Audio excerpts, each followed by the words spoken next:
how you doing? Tom from Golden Goal here. I'm going to take you through in this video 6 players on my watch list for Game Week 14. Nearing the World Cup, we've got 3 fixtures left. For most people, that's 3 really valuable transfers to try and maximise your points right up until the World Cup. And I've got 6 players here. No defenders or goalkeepers. I think really the players that you're going to need to focus on for the run-in are midfielders and strikers and trying to optimise the players that you have in those positions. So I picked 6. Hopefully they give you some guidance on who you might be able to pick for the remaining 3 weeks, including obviously Game Week 14. First up, Darwin Nunez. Unfortunately, he missed Game Week 13 with what Klopp described as a tight hamstring. For me, I think that was just him recovering. I think he'll be back for Game Week 14. With Jota and Diaz being out, I think he's got a really good chance of starting. His fixtures, he's got Leeds, Tottenham and Southampton. Now, I know Tottenham's the red fixture there, but they have not looked great their last 2 games against Newcastle and United. They got beaten quite comfortably. And I really do fancy Liverpool to really steamroll Leeds and Tottenham. I think Southampton might actually be the toughest of those 3 games because Southampton seem to do really well against the top teams. But yeah, in summary, Nunez has good fixtures. His expected goal stats are through the roof. Expected goals per 90 is on 0.89, 0.37 expected assists per 90. So for every 90 minutes he plays, he's expected to get over 1 return, which is just insane. I don't think there are many players in the Premier League on that level. I know he's got a smaller sample size because he's played fewer minutes, but I just think he's a really exciting option. And like I said, with Jota and Diaz both being out, I think he's got a really good chance of playing some decent minutes over those 3 games. And I do think, we'll certainly hear news in the week, but I do think he'll be back to a decent level of fitness come the weekend. Next up, this guy feels a little bit more punty, but it's Dominic Calvert-Lewin. He's played and he's started the last couple of games for Everton, and he's not come off injured yet, which leads me to think that he's got his fitness back. I think Everton probably have the strongest 3 fixtures up until the World Cup with Fulham, Leicester and Bournemouth, so an excellent fixture run. As far as I'm aware, he's on penalties for Everton. Certainly before his prolonged injury period, he was taking the penalties. As I said, he's played decent minutes since he's been back, which makes me think that he's back to a decent level of fitness. And if you look at the bookies odds for Game Week 14, he's got a 35% chance of scoring a goal, which I think is pretty decent. And he's coming up against 3 defences there that I know Leicester and Ward have kept a load of clean sheets recently, but I do think that Everton can do well in that game. Yeah, Fulham, Leicester, Bournemouth, a cracking fixture run, and Dominic Calvert-Lewin looks to be back to being their first choice striker. So yeah, I think he's a really interesting option for the run-in. I know he's a bit pricey at 7.9 and you can get players for cheaper, but yeah, I don't think he's a bad option at all. Got Saka next. I don't think this is really revolutionary. I think a number of players in the game are going to be eyeing up Saka for that really nice fixture against Forest. I still think Chelsea is a decent fixture. I know they've conceded few goals with Potter, but every time I've watched them, they've looked like the opposition have been able to score against them. They just haven't put their chances away.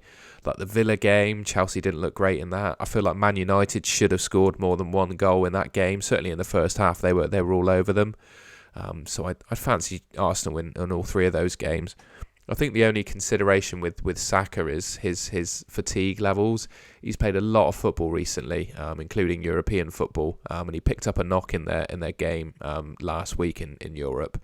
So yeah, I think it's one to monitor his fitness, but overall I think he's pretty much a guaranteed starter, especially with Smith Rowe being a fitness doubt. Well, he's out, isn't he, at the moment? So I do think Saka's likely to be in the team. He's on penalties, and the bookies odds have got him down as a 43% chance of scoring a goal in Game Week 14. That doesn't even cover assists. He's got a 43% chance of a return against Forest. And even in that Liverpool game, I know Liverpool didn't score, but they had 3 or 4 genuine goal-scoring chances. I'm pretty sure Forest's expected goals conceded against Liverpool was well over 1. So I would back Arsenal to score in that game, and you'd almost back Saka to be involved as well. Next up, Callum Wilson. Pretty decent fixture run up until the World Cup. Obviously, I've just spoken about Chelsea with Saka, and Newcastle just look like they're on an absolute tear at the moment. They look really good, scoring lots of goals. Their fixtures are good, and Callum Wilson looks absolutely on fire. He's obviously on penalties for them.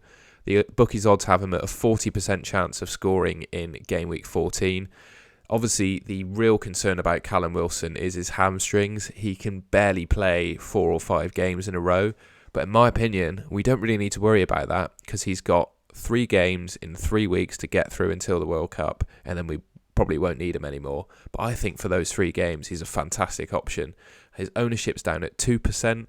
I just think he's a great option, and he's certainly one for consideration for 14 and the games going on. Next up's Harry Kane. His ownership is high as it stands, but for me personally, Kane he's just not been in my FPL team. I've got Salah at the moment, but the guy he's genuinely having one of the best seasons of his career, and it's just unfortunate that he's being overshadowed by Haaland. I think those are 3 really good fixtures: Bournemouth, Liverpool, and Leeds. I don't expect Spurs to beat Liverpool, but I do expect them to score against them because I still don't think Liverpool have sorted it out defensively following on from that Forest game. Forest had some good chances against Liverpool on the counter-attack beyond just the goal that they scored, and obviously that's what Spurs will look to exploit with Kane and Son. I mean, it seems to be their only tactic, just sit deep in counter-attack, which is Liverpool's kryptonite. And he's still scoring goals despite Spurs not actually playing that well, which I think is a really good sign. He's got 0.9 expected returns per 90, so he's right up there with the best of them. I was certainly looking at Kane for the run-in. I think he's a really good striking option. And then last but by no means least, we've got the man of the moment, Miguel Almiron. I think he is a little bit in a purple patch at the moment. Looking at the rest of his career, he has not excelled for Newcastle over the course of his career so far. He's currently scored 6 goals from 3.5 expected goals, which suggests that his finishing is a lot better than the norm. So I would expect those returns to drop off over the next 3 games. But from my perspective, even if his returns do revert to the norm and he's back to 3.5 expected goal level player, I still think that's great value for 5.4 million. Now, his expected returns per 90 are 0.4, and for 5.5 million, I think that's absolutely excellent value. Maybe if you're like me on Salah and Solanke, for example, and you've got 2 free transfers, you could change that to Kane and Almiron. That might be an option for you. I certainly think Kane and Almiron at the moment are a more exciting pair than Salah and Solanke. So maybe that's a transfer you could look at.